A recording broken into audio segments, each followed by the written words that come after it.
All right. Hello, everybody. Hello and welcome. That noise in the background is my water boiling. It should be done soon. Getting a little bit of a late start this evening. We were out to dinner with dear friend, business partner, and one-time customer. Mark Zwag is in from Fayetteville for a little 2-day stint with us. And so we were out with him, having a good time, enjoying some company and always talking business. But welcome this evening. It's good to have y'all. This will be episode 23 of the Ramblestream with Janus Motorcycles and yours truly, Richard Worsham. This evening we have, as usual, a great program. My water's done. And we'll start off with looking at some comments here. It looks like y'all are the comment section is busy already. I will say that I tried to change the color on the comments. One of you all commented last time that it was difficult to read the comments, at least on the screen, the YouTube screen, the actual video screen. I will say that if you are having trouble there, you can always go look at the comment thread that's actually running below the video or to the side, depending on what format, if you're looking at it on a phone or a computer. And it's easier to see there.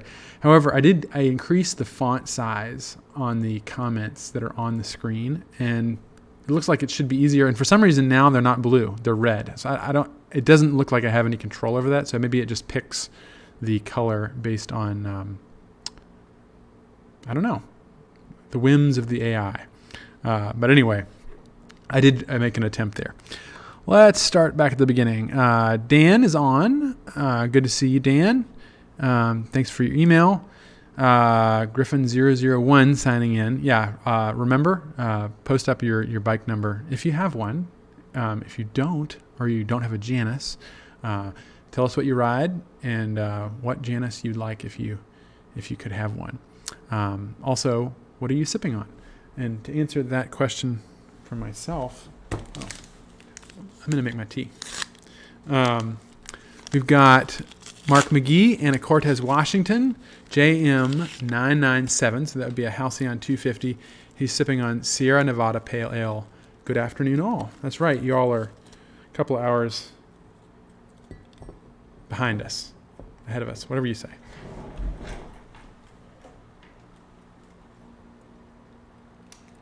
Behind us.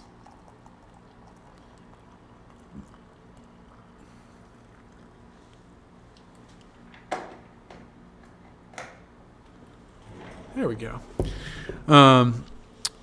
Let's see. Bob Benstead. Good to see you, Bob. Sturgis, South Dakota. Halcyon 450 number 230. Question. If a bike is ordered in 2023 and assembly is started in 2023 but not completed until 2024, what is the actual manufacturing date on the title? That's always a good question that I get confused on myself. I believe it's the completion, it's when it hits the build stand is my understanding, or when it's scheduled to. So if your bike is probably a 2023, I'm assuming. And a lot of people want the latest model year, which I guess I understand. But of course, with the Janus, it really doesn't. It doesn't matter because there are very little changes from year to year. I would say that without knowledge of exactly what your status of your bike is, it's a 23, Bob. Grant says, good. Oh, he's going to answer it. Grant can give you the real answer. Might show 24 because we date new builds based on their completion pickup date. Well, maybe I'm wrong. Maybe you have a 24. But yours will be a 2023. Got it. Okay. I think it's still a 23. Yes, that's correct. M says, hi, y'all. Hey, M. Tell us more about yourself. Where are you from? What bike do you ride? What are you drinking? Grant says, most insurance will be most concerned about the year digit in your VIN. Indeby Metalbug says, Halcyon 250 number 164, checking in from Oregon. Good, welcome, good to see you. Confed Yank says, expecting 2,000 plus motorbike sales this year? Question mark. I would love it if we did, although I don't know. Might be a bit much for us at this stage. We're still thinking in the hundreds. M says, Mike here, checking in from Napa, California. Griffin number 139, soon to be shipped. Enjoying Death and Taxes by Moonlight Brewing Company. Welcome, Mike. Good to have you on. Straw Dog says, good to have you too. Says, good evening, folks. Hi, Grant and Robert and Dan and Mark. Racing the Sun, ahoy here. West Michigan, Halcyon 450 number 120 and 121, the Felix brothers. Good to see you both, as always. David Bowen, greetings all from another Washington rider, 450 number 41. Good to see you, Dave, and good to talk to you on the phone today. Straw Dog says, hi, Eric Green. Dan says, hola. Confetti Yank, be impressive if Janus sells 2,000 plus in 2024. Yes, that would be very impressive, to say the least. Be even more impressive if we built them all. Straw Dog says, hello, Eric Green. Good to see you, Eric. So we got some banter going on that I won't bother to read. Since we have so many people now and so many comments, it's hard to catch everything. Greg Sample, good to see you, Greg, says, Halcyon 450 number 6. Hello from Middle Tennessee. There's a number for you. Good to see you, Greg. Great to see you. Chris Smith says, sipping on Bourbon Barrel Cabernet Sauvignon. Very nice. Did you post what he says? Yeah. Good to see Scott Spence. Good to see you, Scott, from Elkhart. We're just right up the road. Number 212, 250 Halcyon, and number 178, 450. Confed Yank, did you see 163? Let's see. Skipping through more of the banter here. Kelly Chrisman. Hey, Kelly. Halcyon 450, number 236 here. How's it going, everybody? Straw Dog names are still a bit dark. Need a lighter color. Yeah, unfortunately, I do not have the ability to change the color of those. The software that we use is something called Streamlabs. And to be perfectly honest, I can't stand the software. It's terrible. Every time I go to log in, it takes the wrong date or does something. So, but then of course, leave it to me to mess up the technology. Technology and I don't get along great. I agree, though. I tried. I don't know if you caught what I said, but I tried to make it bigger. Steve Quick, JM988, drinking Dr. Pepper. Awesome. Where are you checking in from, Steven? Confetti Yank says, Indeby Metalbug, same dealer. You got yours, had that one for sale. I don't know who had them, but it's gone. But it was gone gone while earlier. Chris Smith from Rocky River, JM6 or 367. Very good. That would be a Halcyon 250 with a very low number. Oh, Chris Smith. Yeah. How's it going? Straw Dog, Halcyon number 769, 250 in New Hampshire. Good New Hampshire. Confetti Yank, yes, they said there was two traded in. Confetti Yank says, howdy from North Carolina, sipping water because I'm broke. Well, I'm sipping water too, with a little tea in it. Tea water. Which is very hot. Mike says, while out rambling with my lovely wife in the Jeep over the weekend in NorCal, I had the honor of chasing down Chuck with Griffin number 124 after spotting his bike go by. Nice guy and astronomical odds. Yeah, those are pretty low odds, I would say, with a Griffin. Is that what you said? What do you have on order, Mike? I can't remember what you said there. Yeah, you have Griffin number 139. Wow, that is, because there are not that many Griffins out there. That's really neat. Really cool. Glad that happened to you. Perry Ford says, just ordered the red fleece-lined winter gloves. Shinerbach, made in Texas. Yes, those gloves are fantastic. We've had a set in when we first started carrying gold top gloves, and I thought those immediately, those are a hit, especially the ones with the gauntlets. Greg Sample, Sorry, my thing scrolls wrong. Halcyon 450 number 6. Hello from Middle Tennessee. Okay, we're catching up. Chris Smith sipping on bourbon-aged Cabernet Sauvignon. Tom Lathrop, good to see you. Halcyon 250 number 1008, Burlington, Wisconsin. Confetti Yank, NW Metal Bug, yes, blue with a shiny side tank. The deluxe, that would be. And I didn't have all the add-ons like yours, the more bare bones version. And it didn't have. Scott Sabin says, sipping on spiced rum and Coke and gnawing on cashews. Great. Brent, how's it going? Hello from Maumee, Ohio. Griffin number? Question. Yeah, Brent just placed a deposit on a Griffin, and I don't even think he's gotten his number yet. So, coming soon. It's going to be a cool one, I have a feeling. He says he's drinking 12 Dogs of Christmas ale. Nice. Isaac Linux, is the 250 light enough to catch if it starts to fall? That, my friend, is exactly what it's good at. Yes, the 250. I've often thought about how it would be fun to do a video, like a mock. You know how they have those videos about how to pick up your Harley Davidson if it falls over? You could do a mock one of how to pick up your Janus if it falls over. And it would be like, you could be sipping tea and like lean over with one hand and pick it up. Yes, that is not hard at all. They are very lightweight. The total weight of the Halcyon 250 is about 275 pounds, something like that. And of course, when it's leaning over, you're not picking up all that weight. You're just picking up enough to ride it. And so they are extraordinarily, one of the lightest bikes that you can ride, because we don't need to put we're not constrained by all the things that all these companies put on their bikes, all the plastic. And I don't know why they're so heavy, but they are, because we don't really do a whole lot on our motorcycles to make them especially light. It's a mild steel frame. They are aluminum fenders or wheels, which does save a lot of weight, and aluminum tank. But we really don't do that primarily for weight savings. It's because we like the fact that they're high quality, and that aluminum rims, you don't have to plate them. And that's one of the things that bugged me having worked on vintage bikes, is if you've ever had a vintage bike or worked on restoring a vintage bike, you know that chrome, unless it's the highest quality, and even sometimes if it is high quality, it starts to flake off, and then you get rust, and it's just a nightmare. So aluminum rims are fantastic, especially black anodized. I like the way it looks.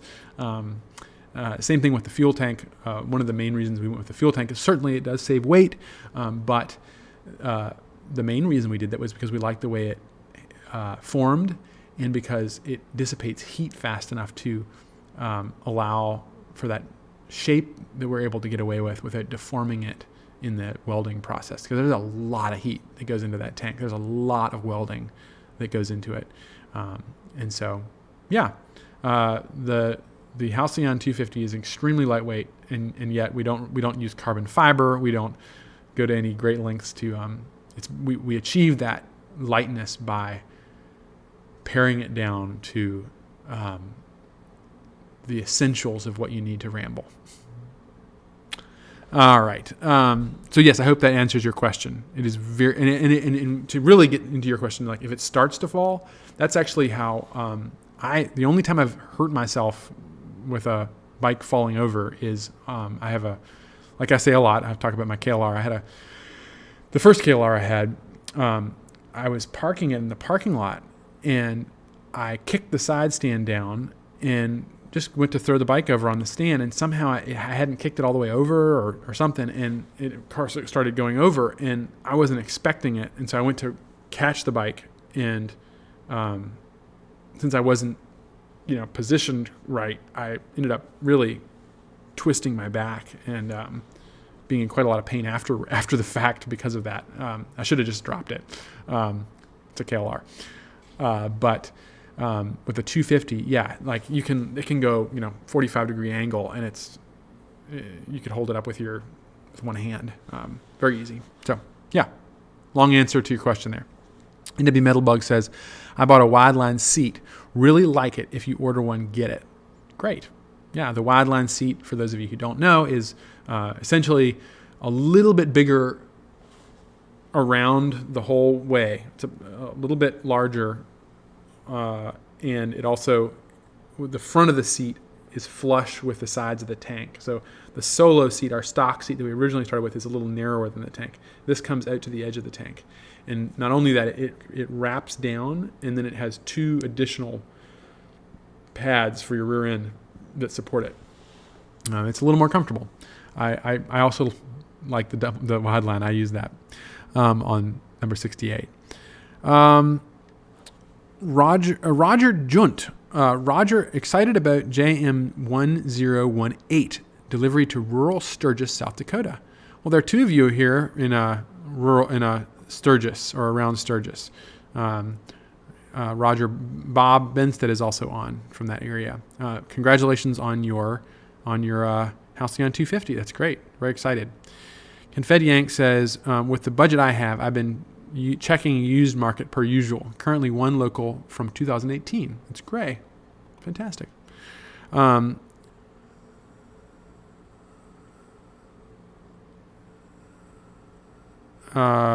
Isaacs Linux says, oh, the stream froze. Okay, sorry guys. If it froze, I don't know. It looks like it's back on again. Sorry about that. We're plugged into the internet, so something to do with our internet, I'm sure. Keith Haywood, number 706 in New York with black button bourbon. Very good. Welcome. Hope you can take it for a test ride. It says NW Metal Bug to Confed Yank. Yeah, that'd be great. You should take it out.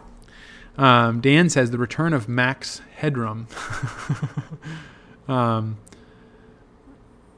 Karen Lundgren. Jordy here. 450 number 44. The Black Beauty. Hey, that's Jordy Field. Great. Good to see you. Good to see you.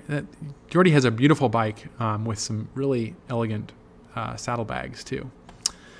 Mark McGee. The font and color looks good on my iPad. Great. Glad it's working for you at least. I will continue to work on this, and I'm even thinking about switching the software that we use for this, because I was trying to play you all that video from the Icons of Design show, and I would love to be able to play a video and pause it and talk about the video, because we could do, I don't know, we could look at other videos. There's some really cool motorcycle videos out there, historic ones or Isle of Man videos that would be fun to look at together.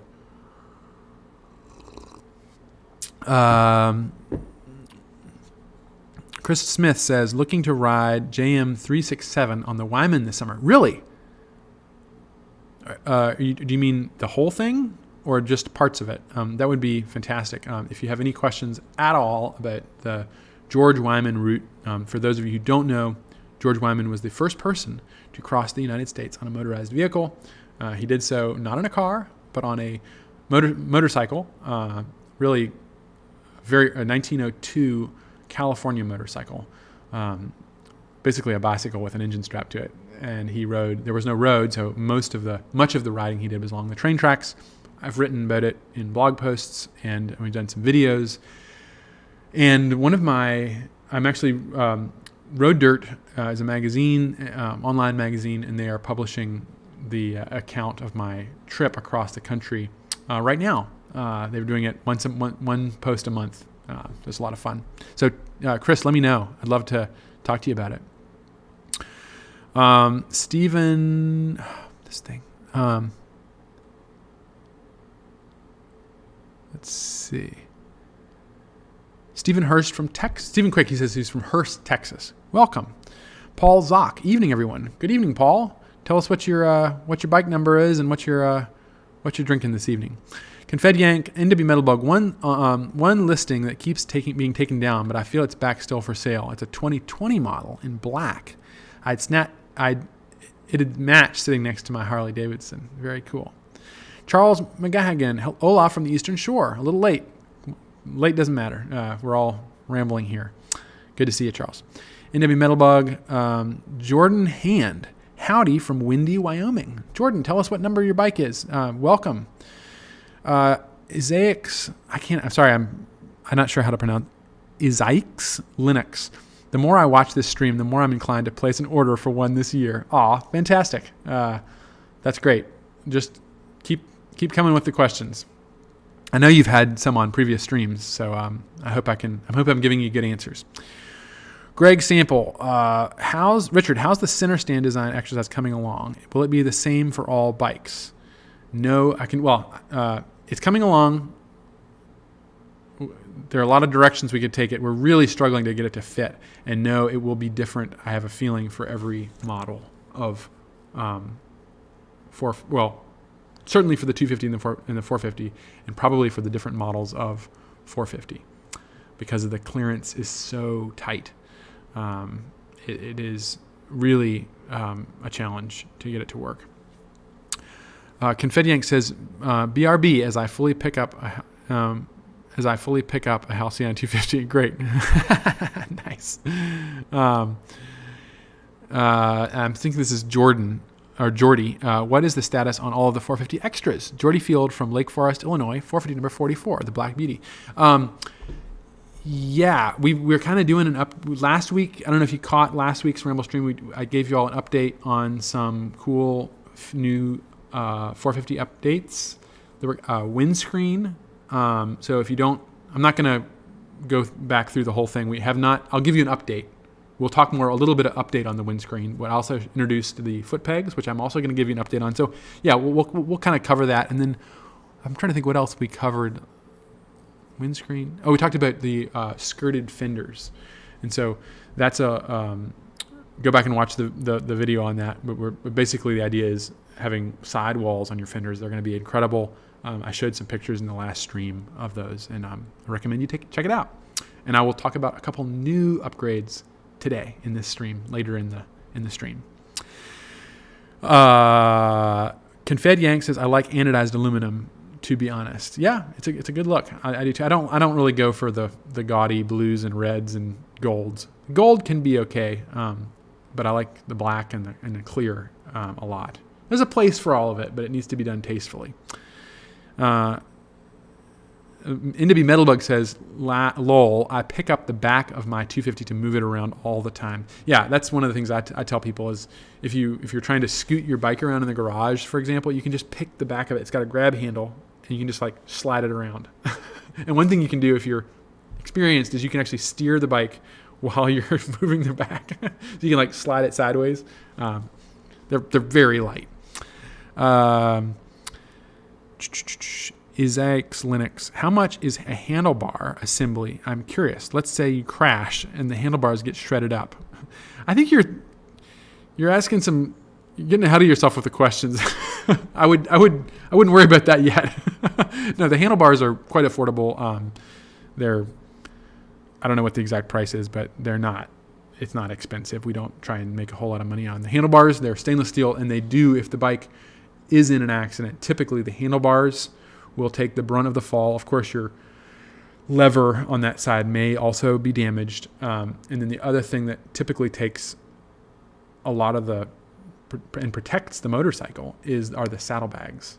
They have a stainless steel plate in the lid of them, and that will really, it offers like a crumple zone for your bike. I'm not going to say it's going to protect you because you're on a motorcycle, but typically, fuel tanks do not get that damaged in accidents. Front fenders can occasionally, depending on how bad the accident is. But handlebars will be a victim of if you go for a tumble, they'll probably get bent.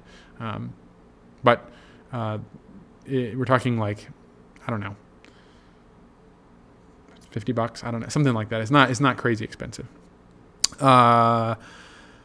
Confed Yank says, "Also, I'm blaming you, Richard, for me considering going to a local Amish area in North Carolina. There's some nice wineries there." Amish wineries? And grab a bottle or two. Great. He says, "Well, I assume the levers and such." Yeah. So with all the levers, I mean, it depends. It's not going to cost you an arm and a leg. It's quite affordable. I don't know the exact prices off the top of my head, but especially if you're thinking about a 250,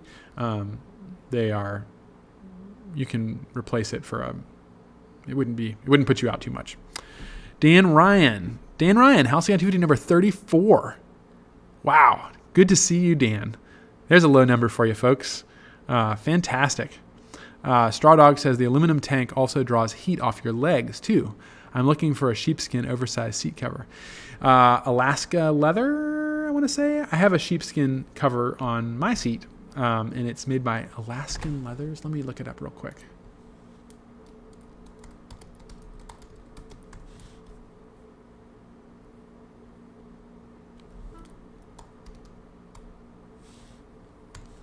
Alaska Leathers. Yeah, alaskaleathers.com. That's where I got mine. And I believe I got the medium size. No, I got the Pillion. The Pillion 1. Or the Pillion. One of those two Pillions fit the saddle, the solo Janus Halcyon style seat really well. I think I called them and they'll walk you through it. Look them up. They're really cool. And they have different levels of pile on the sheepskin. Dan Ryan says, "Hi, Richard. Long time no chat. Congratulations on the success of Janus." Yeah, absolutely. Good to see you. Fantastic. I hope the bike is doing well. Confed Yank says, "The weight of a Halcyon 250 was solid sale point to me to be able to carry it on the back of an RV and can also tow, also on a car." Yeah, absolutely. A lot of our owners use one of those hitch racks. It plugs into your hitch. They're rated for 400 pounds, I believe. So typically the bikes that people are putting on those are dirt bikes, but we're way under that weight. And the little ramp that comes with them, it usually works fine. Yeah, it really is a selling point. You can take your Janus anywhere you want on the back of your car. Some people, people like Gary puts it on the back of his Porsche SUV. All right. Christopher Smith says the whole thing. Chris Smith says the whole thing. Stephen Quick. "Richard, I just received my 250 bike side stand and was wondering if the stand can be used without help holding the motorcycle well." Oh, the service stand. Yes, it does take a little bit of a skill or maybe a practice, I'll say. But basically, yes, we do that all the time here in the shop. You want to get it located on that. It rests. It's got a little cradle, and the cradle goes underneath your foot pegs. And once you really securely have that, then you crank it down and pick up and move the bike forward at the same time. It just takes a little experience, practice doing it. Maybe the first time you do it, have somebody help you, and just kind of maybe do it a couple of times until you feel comfortable. Well,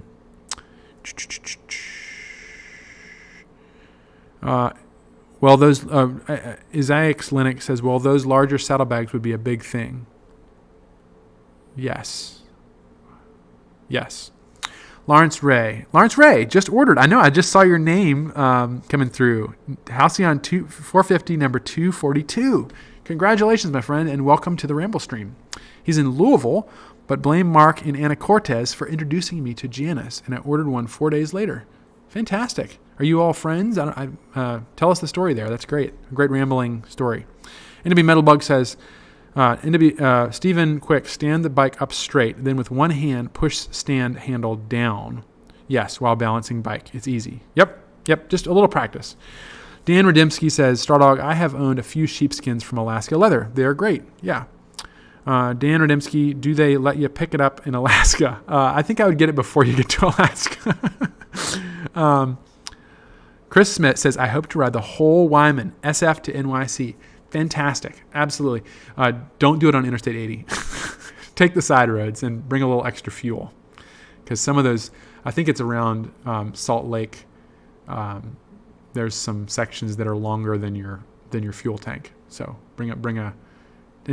take more than 6 days to do it. I would love to do it again, but I would want to take more time to see the sights and enjoy it if I did it again. That's awesome. Please tell us, journal that or blog it or whatever. We'd love to read it, I'm sure. Douglas Van Norden. It's become inevitable. The 59 BMW R69 is finally going to yield in favor of Janus. Now, which one will it be? Oh, fantastic. Well, this crowd can help you out, I'm sure. They can help you answer that question. You got a 59 R69. Dang. Seems like you might like a Halcyon, but who am I to say? Lawrence Ray, I was at running errands on my bike at home and met Mark. After seeing a picture of what he was riding, I asked to see it. 4 days later, I ordered one after talking more to him. He has a 250. That is really cool. Thank you, Mark. Mark got me in touch with Dave in Seattle, 450, and the rest is history. Oh, Dave is on the stream, so fantastic. Well done, all of you. You're a great salesman for us. Okay, we've already eaten up over half an hour of bantering here, so I'm going to go ahead and get started with a poem. I had limited time, but we're going to just read the one that I picked out, which is Hercules and Antaeus by Seamus Heaney from his book Poems 1965 to 1975. And again, the poem is titled Hercules and Antaeus. Sky-born and royal, snake choker, dung heaver, his mind big with golden apples, his future hung with trophies. Hercules has the measure of resistance and black powers feeding off the territory. Antaeus, the mold hugger, is weaned at last. A fall was a renewal, but now he is raised up. The challenger's intelligence is a spur of light, a blue prong graping him out of his element into a dream of loss and origins. The cradling dark, the river veins, the secret gullies of his strength, the hatching grounds of cave and souterrain. He has bequeathed it all to elegists. Balor will die, and Bertnoth and Sitting Bull. Hercules lifts his arms in a remorseless V, his triumph unassailed by the powers he has shaken, and lifts and banks Antaeus high as a profiled ridge, a sleeping giant, pap for the dispossessed. All right.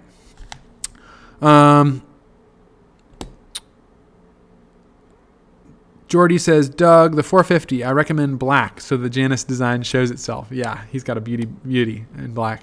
And cream, I think, if I'm not mistaken. Straw Dog says, just cracked open a 3 Floyds, Pillar of Beasts. Confed Yank says, Douglas Van Norden, Halcyon 250 is carved and kickstart. As long as you're not going expressway, it's plenty. Great, there you go. Okay, we've read our poem. Oh, we're going to read a section of the Rambler's Companion. This will go on for a little bit. Let's see. We read the Rambler. Oh, this is a good one. Chapter 3. This is titled Fun Number 1 versus Fun Number 2. The Rambler knows the difference between what our friend... Oh, I guess I should also say, for anyone new on the stream or watching, this is a... falling apart. This is a proof of the soon-to-be-released Rambler's Companion, which is a little treatise on the kind of motorcycling that Janus bikes were built to do. Written by yours truly and soon to be published by the great publishing house of Janus Motorcycles. So, there you go. The Rambler knows the difference between what our friend Jack Robinson of the Four-Stroke Singles Nationals Owners Club, or FISNOC as they call themselves, has called Fun Number 1 and Fun Number 2. Jack, by the way, was one of our first podcast guests. So go back and watch the podcast we had with him. He's a fantastic individual, a motorcyclist through and through, and a Rambler par excellence. He actually wrote the foreword to the Rambler's Companion for us. For Jack, Fun Number 1 is like eating a candy bar. It tastes good now, but at best, it doesn't make us feel better. And at worst, it leaves us regretting our decision to eat it. Fun Number 2, on the other hand, is like a dear friend, a really good book, a life-changing epiphany, or anything else that we would describe as transformative. It goes beyond immediate gratification and surface-level appreciation or understanding, continuing to reward us long after we think we should have exhausted its possibilities. Oddly, Fun Number 2 can be decidedly unfun in the moment. Getting stuck in the rain, the way your rear end feels at mile 750 on a 1,000-mile ride, camping in a blizzard, running a marathon, or jumping in a river in February. You get the idea. I just did that Saturday night, jumped in the river here, Elkhart River. It was cold. We built a big bonfire, though, so we warmed up fast. You get the idea. Nobody would necessarily say that these activities are fun in and of themselves, yet we can all agree, typically after the fact, that these are the experiences we remember and that can lead to the greatest transformation in our lives. While fun number 2 may sometimes seem like the opposite of fun number 1 and can appear to jeopardize all the stability we have worked hard to establish in our lives, it has the capacity to transform us, not just once, but again and again and again. This isn't to say that there is not a place for fun number 1. We can all appreciate the immediate gratification and reward of a complacent afternoon in the armchair, a delicious dessert, or the thrilling sensation of acceleration or speed. Perhaps you are thinking by fun number 2 that we just mean work. It can sound like it. But unless you are a professional test rider, riding cross-country in 6 days on a 250cc motorcycle, riding cross-country on 6 days on a 250cc motorcycle isn't work. Yes, it is a lot of work, but it isn't necessarily productive. It's an activity we choose to do for a different reason. Hiking the Appalachian Trail isn't work that provides a paycheck, food on the table, or even a better world on its own. It's fun number 2. To dig a little deeper and risk philosophizing, we could go back to that original meaning of ramble, where it meant to wander or roam about in a leisurely manner.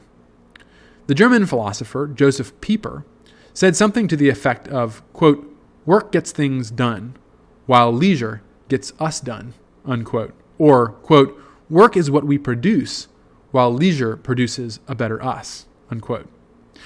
What he was getting at was that leisure is not loafing about or resting or doing nothing.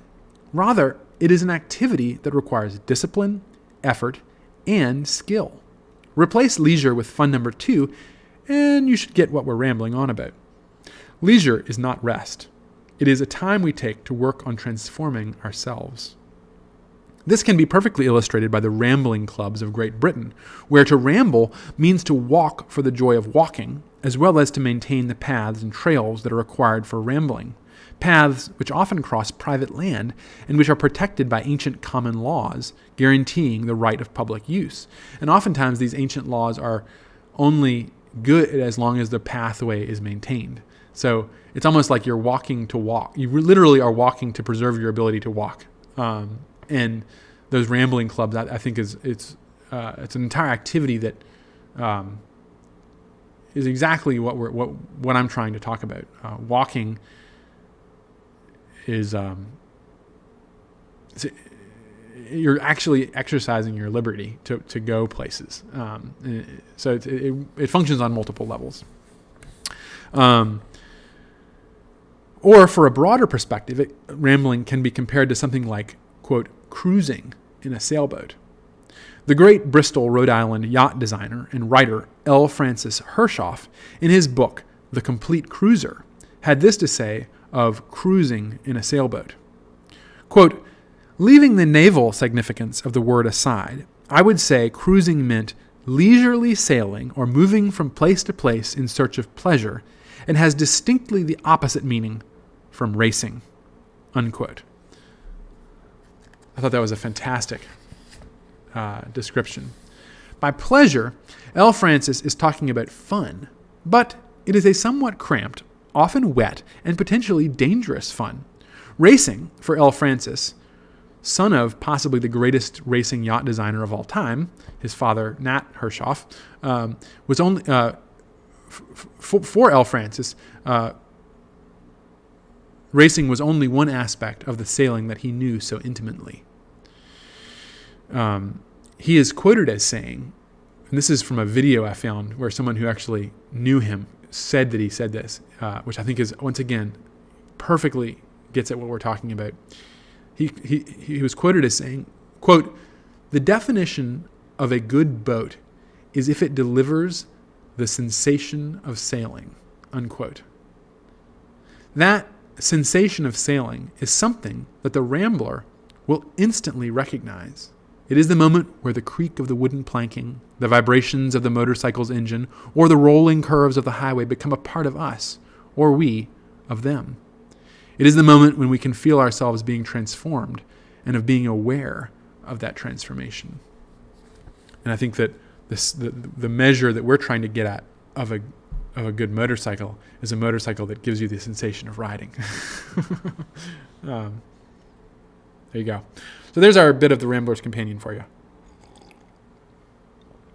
All right. Let's real quick take a peek. Yeah, cream trim on Jordy's bike. Read some of Kino's journey? Not yet, but it is now in my cart. I will do that. Keep working on me. I'll get it done. I love book suggestions, so thank you. Chris Smith says, enjoying a Fathead's Pimp My Sleigh Belgian-style holiday brew. Nice. Is it good? Christopher, that's an interesting name.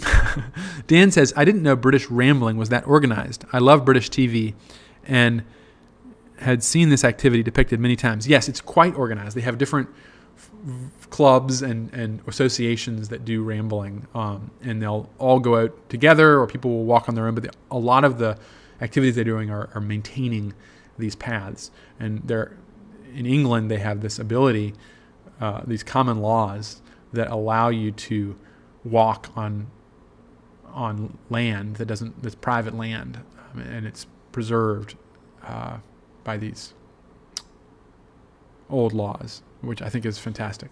So, all right, there we go. So we talked about we read a little bit of the Rambler's Companion, and now we are going to look at some options and upgrades, like I said.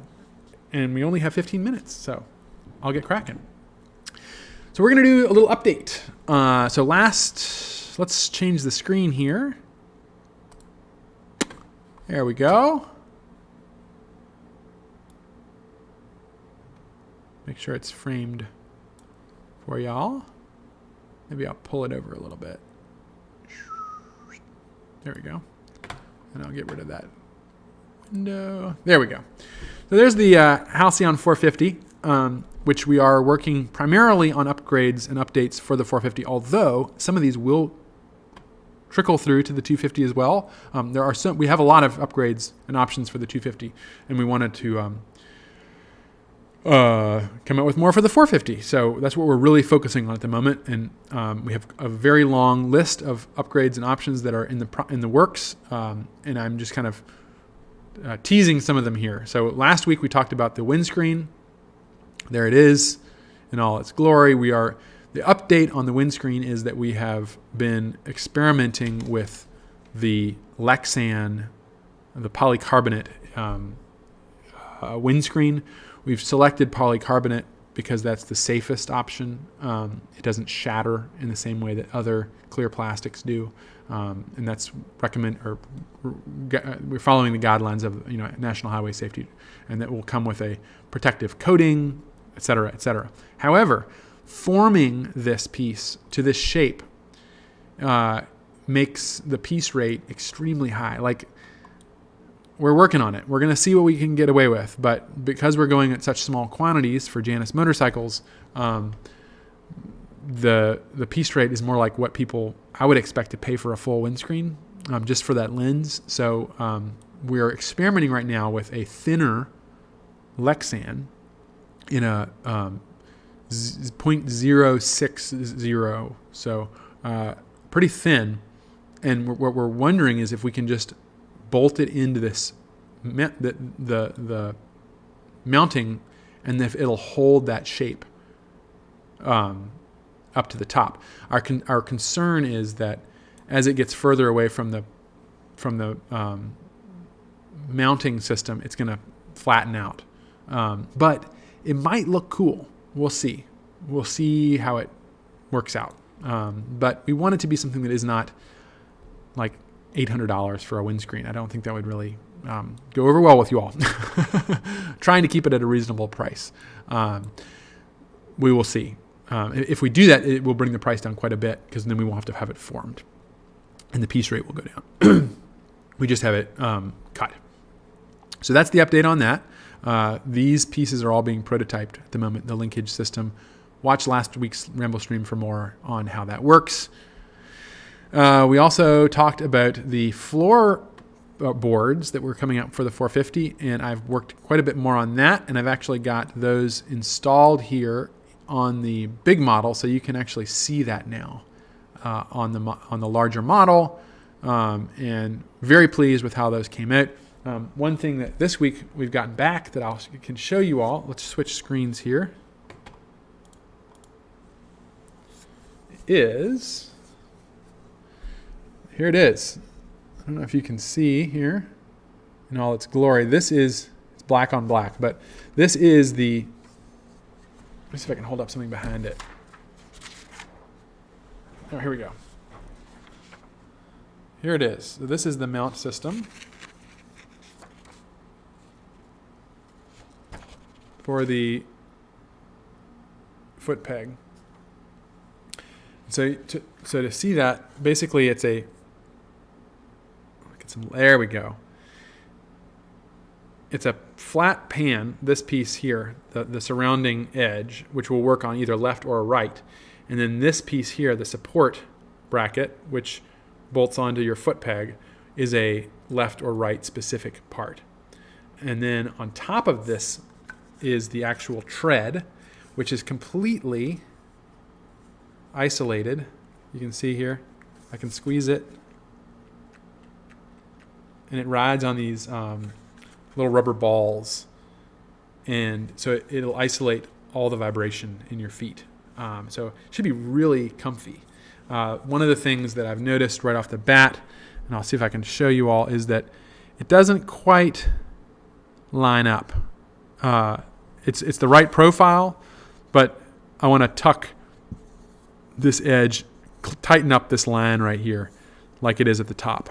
Just some minor tweaks. So that's where we stand with that. The next thing that we need to look at, and I'm listening to y'all's comments, is a pivoted single point attachment like we see here. Is this going to be enough? Or are we going to want a stronger thing that will prevent the thing from spinning? Maybe knurling it may be a possibility, providing a knurled connection point. We will have to experiment with that and see if this is the right way to go or not. The next part of this is that this will require, and I knew this from the get-go, this is going to require a different brake lever and shift lever, because you don't want to. You're not going to be putting your toe underneath it, and it needs to be in a different location, further forward. And so this is the brake lever. I'm thinking at this point that it will have a bolt-on piece here that will come out with a little rubber pedal, just like a Harley Davidson or a car, a little rubber pedal. We've got a couple sample pedals on order right now. Very excited. They're actually going to be kind of ex-Harley parts like these floor panels. And I think they'll look really good. But I actually really like the scale. I don't think these floorboards look too big on the bike. Yeah, very pleased with that. And then for the shift lever side, we'll probably go with a heel-toe unit so that you don't have to put your toe underneath the underneath it. It's just not going to work. Probably a heel-toe system. Let's look at some comments real quick. Dan says, glad you can translate auto mistake. Yeah, it's all right. Don't worry. It's comments. Jordy says, Iritis bicycling is over the top. Great bicycle accessories that can work on your Janus. That's your saddlebags. They're beautiful, I think is what you're talking about. Enemy Metalbug says, strange as it might seem, I enjoy all the different smells when riding. Yes, absolutely. I always think I was riding up in southern Michigan, and I was riding along, and somebody was cooking pizza, and I could smell it when I went by, and I thought, that's pretty cool. You're in the moment, which is exactly why we ride a motorcycle. Jordy says, British should say, glitching here. I'm not sure what you're referring to.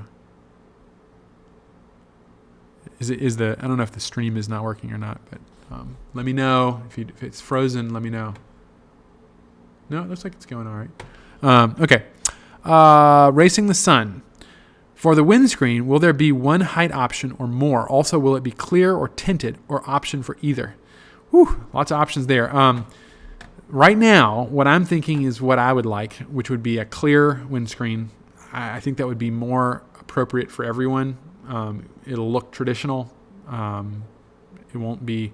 I mean, we could do a tinted one. We'll have to see. Like if we could offer all the options, that would be great. I don't know what that's going to do for cost if we're going to have to hold a lot of inventory. Right now, I would say we'll start with a clear one and then go from there. That way, it's going to be the most versatile. In terms of height, if you watch the last Ramblestream, it is adjustable up and down. So that can be accomplished here. Let's see if it'll do it. Yeah. It has some height adjustment, not a ton. You can also angle it. So this will play into the height.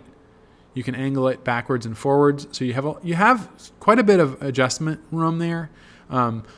We will likely not be offering the windscreen itself in different heights. Again, for that inventory, like the cost per piece is really high for us. So probably only one option. However, I'll release one more sneak peek here. Let's see if I can find it. I got to do this off screen in case you all see something you're not supposed to.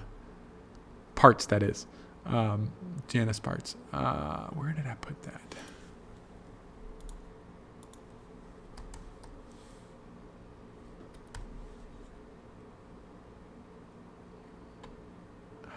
Hoping it's in here.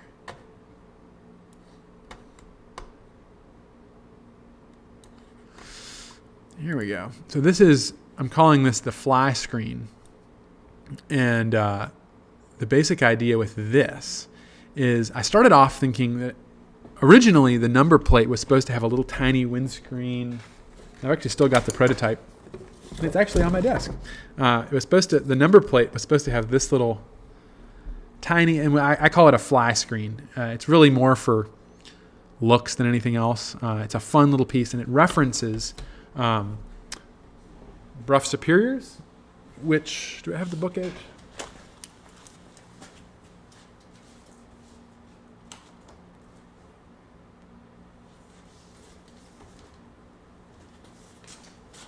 It references these Bruffs.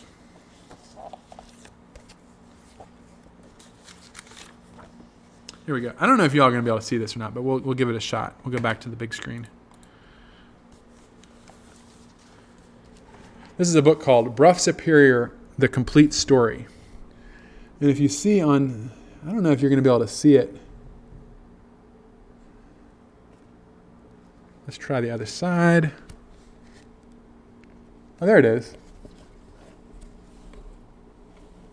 So right there is this beautiful small windscreen that many Bruffs from this period had. Here's a shot that might be a better angle from behind the bars. And they look extremely elegant, and if you were down hunched over the tank, it would actually work. I'd like to offer one of those for the Halcyon. And basically, the idea with this one is that, yes, it will be a very thin piece of plastic, and it will not be formed, and it's going to mount off of the... let's go back to the other screen. These little ears that you see here, this ear, mounts off your headlight. Just where same place your front turn reflectors are. It'll be very lightweight and won't take a whole lot of wind resistance. So I think it'll work really well, and I think it's going to look really nice. So I hope the price on that will be pretty reasonable, and I think it'll be more of an aesthetic thing. But I honestly, having used small windscreens before, it actually might make a huge difference, especially with the 250. So I'm kind of excited about that one. I don't think it'll cost a whole lot. It's a very simple piece to make. So looking forward to that one. That will be available for the 250 and 450 if you want it, but I would say recommend it for the 250, which doesn't really need a windscreen. I mean, people put them on, I get it, and it certainly will make riding better, but I've never really felt like I needed the windscreen on the 250. When I rode the 450 the first time on the interstate, yes, I immediately was thinking, okay, I'm going to need, I turned my viewer count off. I need a windscreen because I was getting pulled back.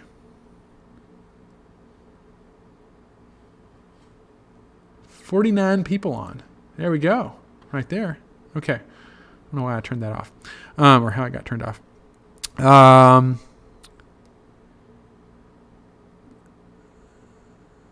Dan says, I used a thinner plastic many years ago for much the same reason you mentioned. At freeway speed, it folded back into my lap. Well, we're going to hope that doesn't happen. With a little curvature, maybe it'll work. We're experimenting. Dave Bowen says, you might look into slumping the Lexan piece over a form in your kitchen oven. The temp is surprisingly low. Yeah, I've actually been reading about, create a form, heat it up, and then it'll just like fold down onto it. I would love to try that. Chris Smith says heel toe shifter. Yep, you got it. NW Metalbug says mine is slightly tinted. Looks. I'm assuming that says great. Yeah, I've had some tinted screens, and I like the way they look too. We'll see. We'll see how it comes through. Thumbnail windscreen. Yes. Vaughn says it makes a big difference for sure. Yeah.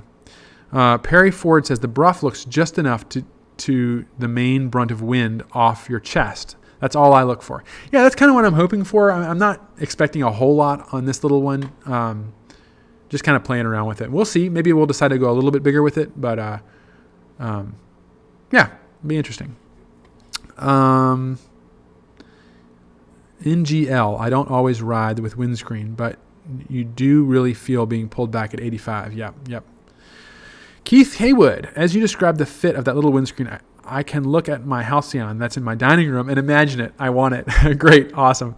Straw Dog, hit the thumbs up like button. Thank you. You're always remembering, even when I don't. Karen Lindgren, or Jordy says, is the highway bar done for the 450? I've seen it on your Milwaukee and Acme bikes. Looks awesome. I need. It is almost done. The tooling, I think, is ready. We're really close along with that. I'd have to check the schedule on that guy, but yeah, my understanding is that it's done. I will say, however, that it does not look the same as the highway bars on the Milwaukee bikes. In my opinion, it looks a lot better. We made it look more similar to the 250. It's not identical, but it's much more similar to the way very traditional looking. It offers more protection than the 250 one, quite a bit more, and I'm very excited to come out with it. Let's see. Yeah, it's coming along.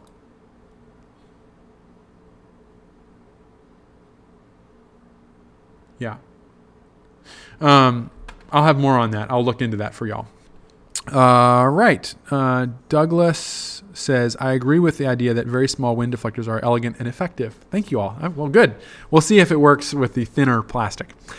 I do think the number plate helps block some wind on the Halcyon, says Straw Dog. Do you have a number plate on your Halcyon? Not many folks do that, but they're designed to work with the Halcyon too. Jordy says, okay, show us, por favor. What am I supposed to show you? We were just talking about the...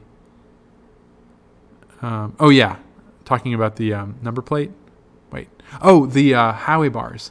Yeah, I'll do one better and say you should watch, Jordy, watch Charlie's Colorado trip videos. And on those, he has the highway bar, the prototype set. And you can see him in action. And he wailed on him. He crashed a couple of times, and they did exactly what they were supposed to do. Let me see if I can screenshot something here of Charlie.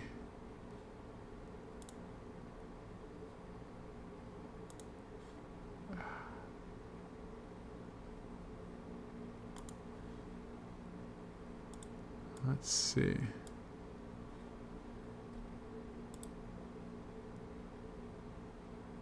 See if we get good angles on the bike where he's not crashing it. Oh, here's a shot from above. Huh. See, I don't know if y'all can see that, but there they are right there.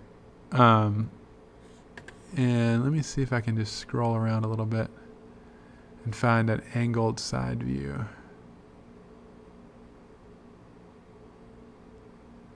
Panning for gold. Y'all should watch these videos if you haven't already. They're great. Charlie is a fantastic host. Not many shots of the bike. Here's one of the side of it. So there you can see it directly from the side. And what you're seeing is this bar right here. I don't know if you can see my mouse. That's the side. That's the side view of the Howie bars. Looks very similar to the 250, except it fits the 450, and it's a bolt-on part.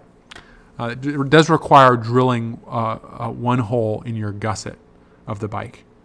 Easy to do. Yeah. Okay, let's see where we are. Vaughn, are there shops that work on Lifan engines if I need? There are no shops that say we work on Lifan engines that I'm aware of. But what we recommend is take it to any your small. My recommendation is mom and pop shops that work on Hondas or Japanese bikes. They will know how to work on this thing with a blindfold on because it's just like a Honda. The main thing is to make sure that they know that it's we stock all the parts. It's not a Chinese bike that they won't be able to find parts for. We have all the parts. It's made here in the States. It's a great engine. Just have them get a hold of us, and that's usually enough to have folks be willing to work on them. I have not had good luck, and this is true of any.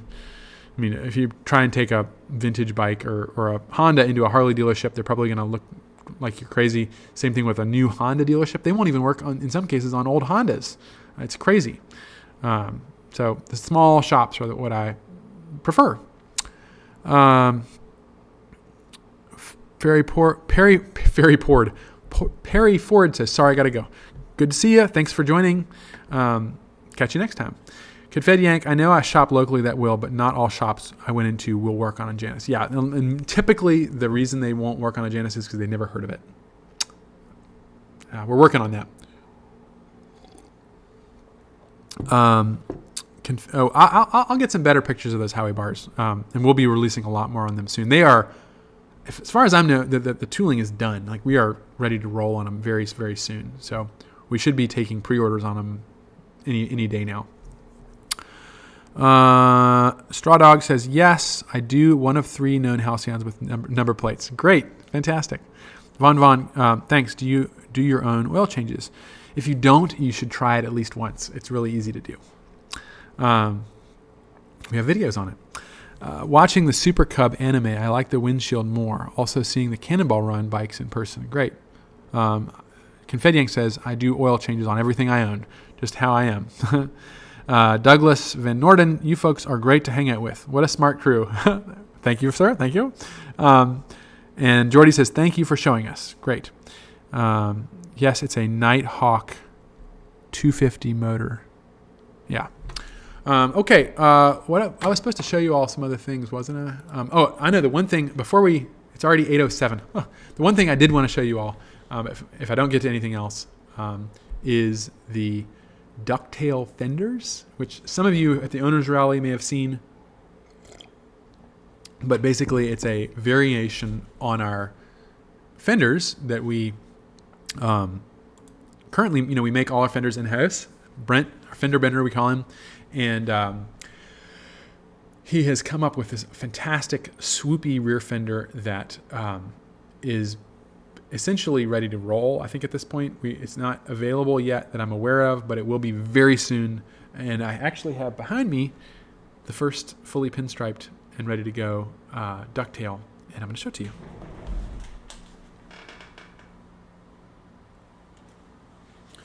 So this is a 450 front fender in Charlevoix blue with gold pinstripe, and it has the ducktail fender.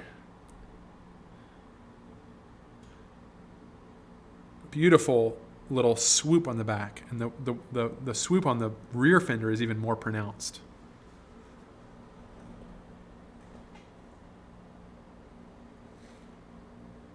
Really elegant. And it looks absolutely incredible on a bike. I was, before the Ramblestream, struggling to looking for some pictures of a bike with it on it. I will find one for a future Ramblestream, but I'm really pleased with it. You may have noticed that the skirted fenders I showed you all last week do have a slight flare at the back, but it's not as pronounced as the ducktail fender. And it's already after 8, so I think I'm going to call it an evening. We got more to share, but we'll do that next week. Christmas says Cleveland Moto would be a fantastic regional service location. Yes, they would. Chris knows a thing or two about Cleveland Moto. Look them up if you're in the Cleveland area. Great place to go. Scott Spence says, have a great night, Richard. Great ramble this evening. Yes, likewise. Thank you for joining.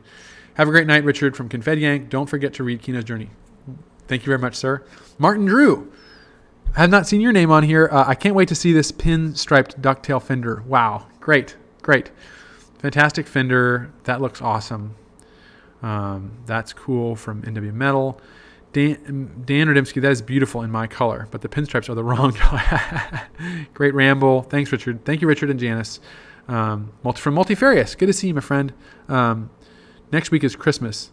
Yeah, I might not be on. That's right. We will probably not have a Ramblestream next week, but I'll post up whether we do or not. I will see you all possibly in the new year. We'll see. But it's always great to have you all on. Thank you so much. And I will catch you all in the future.